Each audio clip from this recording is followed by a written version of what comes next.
Today is all about hexagons. I'll be using this edgy geometric silicone candle holder mold, my favorite hexagonal silicone coaster mold, and this tall faceted pen holder silicone mold to cast eco-resin.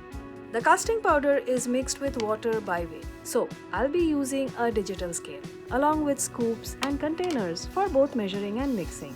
I've also got my stirring sticks, a Bauhaus-inspired color palette, and wipes to keep things tidy. Finally, we have water to combine everything and bring these pieces to life. I want to see if I can cast eco-resin in layers and capture the clean lines of the Bauhaus school of design in these pieces.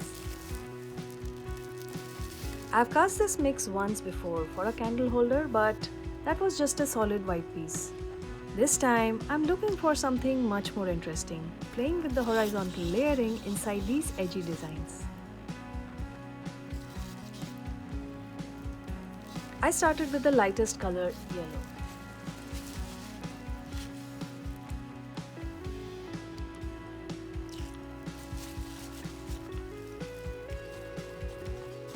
After mixing a little, I realized it wasn't nearly saturated enough. It was far too pastel for the effect I had visualized, so I added a little more. I began the actual casting with the simplest mold, the coaster, by filling it right to the brim.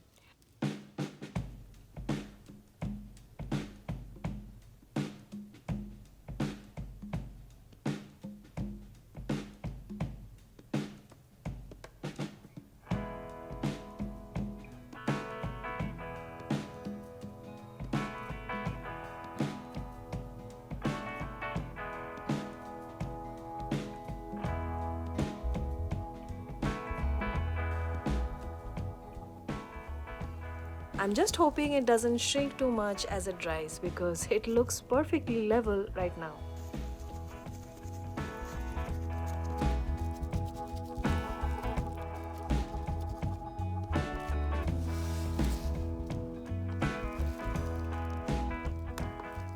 This mix is for the blue.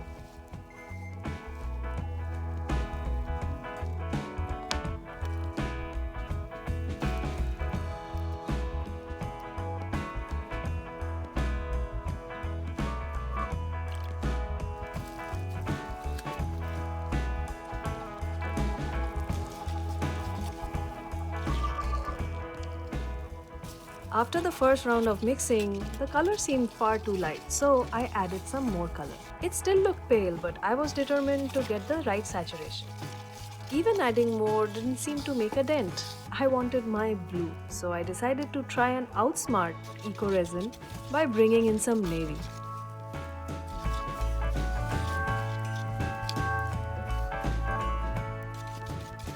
It's still lighter than I'd like, but definitely darker than the original blue.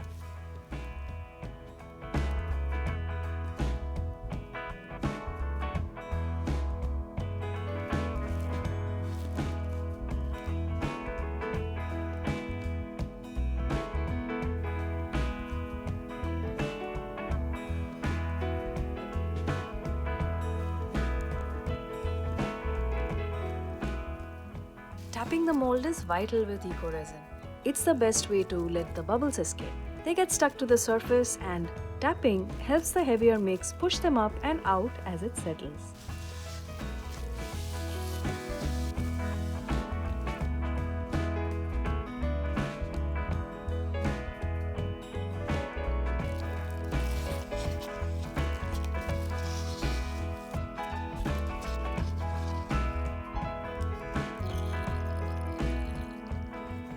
This is the third color of the palette. Knowing the red would likely turn out rosy, I added some dark red to nudge the contrast closer to the tones I'd imagined.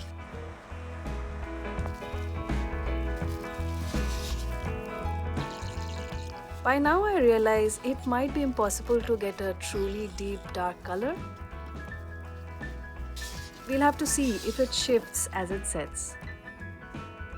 Because the base mix is white, something I hadn't fully considered, it lightens everything.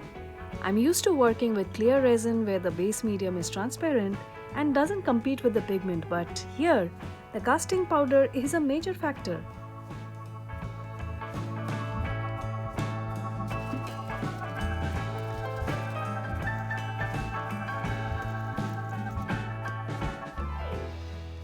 The colorful pours have set and are ready for the next layers. Before we proceed, I need to remove some specks of resin splash from the outer surfaces.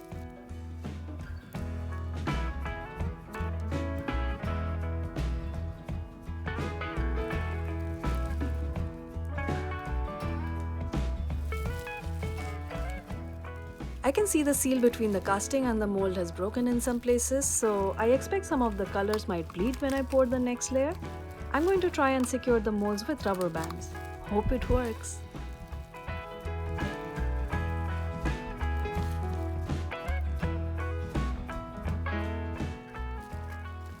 This layer is white.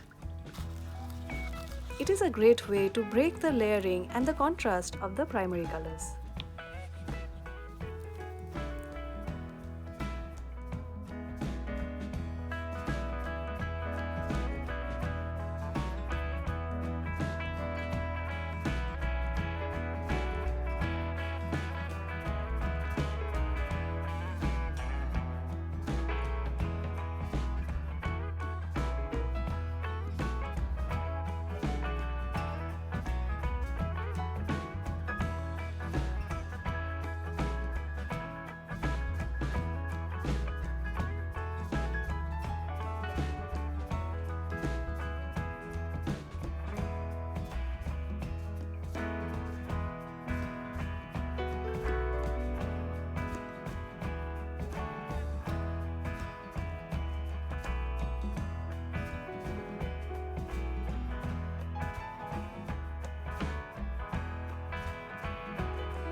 Our pieces have set overnight.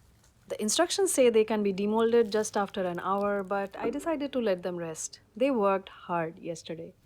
Looking closely at this one, it appears that there might be some moisture trapped above the blue layer. I can also see streaks of color bleeding across the layers in both pieces. It seems that when the resin shrinks and the seal breaks, layering becomes much more of a challenge.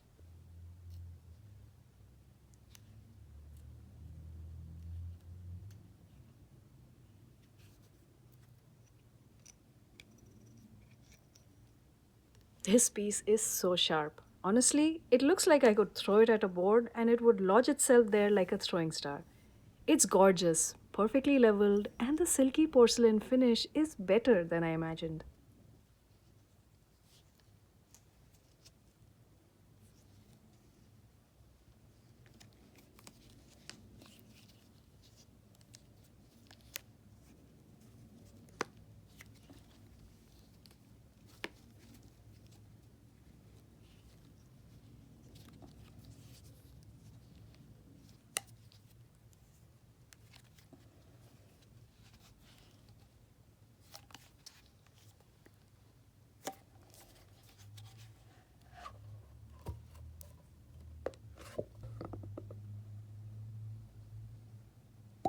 While the blue and yellow are coexisting beautifully with the white, the black color is creating absolute mayhem in this piece.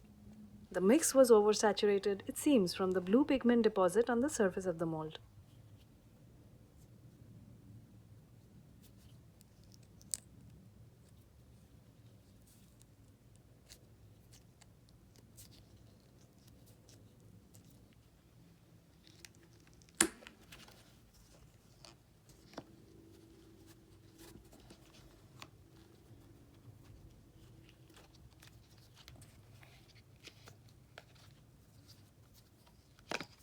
I really like how the red accounts for almost 80% of the piece. It shifts the visual weight and makes it look much heavier than my previous layer design. The black is at the bottom here, so although it has crossed over, it looks more like an intentional effect. There are red pigment deposits on this mold too. The casting was flawless though, not a single edge bubble. The color is mixed evenly and the finish is naturally so smooth. Definitely a win.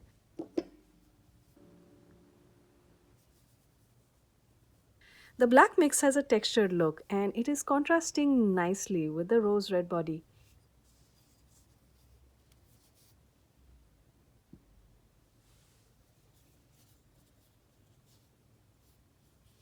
Even though both the pieces have some black bleeding color crossover, this piece needs intervention. However, I think I'll leave the red one exactly as it is. It looks interesting, like tiny black flames creeping up the side of a hexagonal cauldron. The blue pigment seems to have settled in some sort of a pattern at the top. Let's see if I can fix this. It seems the resin has actually been tinted rather than surface stained. If I sand any deeper, I'll start to deform the shape of the piece. I'm also realizing that dry sanding might not be the best approach here, as the surface looks quite scratched. To maintain a consistent texture, I've decided to sand down all the facets at this level and even out the overall look and make the finish intentional. Now I'm going to seal the pieces using a sponge and some gloss varnish. Eco-resin is naturally porous and will soak up water, which could ruin or tint the piece over time, so protection is vital. I'm dabbing the surface with the sponge, patting the varnish on it until every facet is completely coated. You'll notice the surface looks a bit darker immediately after application. Once I've covered everything, I'll let them rest for an hour before coming back for a second coat.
I've realized during this process that this isn't the right sponge because it is leaving streaks. I did think this was a better choice than a brush, but maybe I need something more foamy and dense for a smoother finish. Perhaps a matte varnish would have been a better choice. My experimentations in this regard will continue.